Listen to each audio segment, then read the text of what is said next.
Hi, I'm Susie from Arc Sport, and I'm just going to take you through a few simple exercises you can do here at Alumni Park.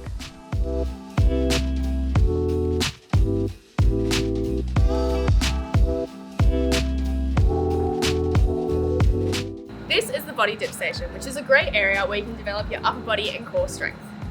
The first exercise are tricep dips. Here you want to make sure that your feet aren't touching the ground and the only movement is coming from the bend in your elbows where you're pushing yourself down and up. The next exercise are push-ups. Place your hand on the curved part of the bar for the push-ups.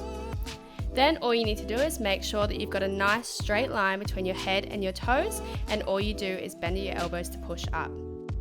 Next we've got our rows. Place your hand here on the bar for the rows. Similar to the push-ups, a nice straight line between our head and toes, and then you just pull yourself towards the bar.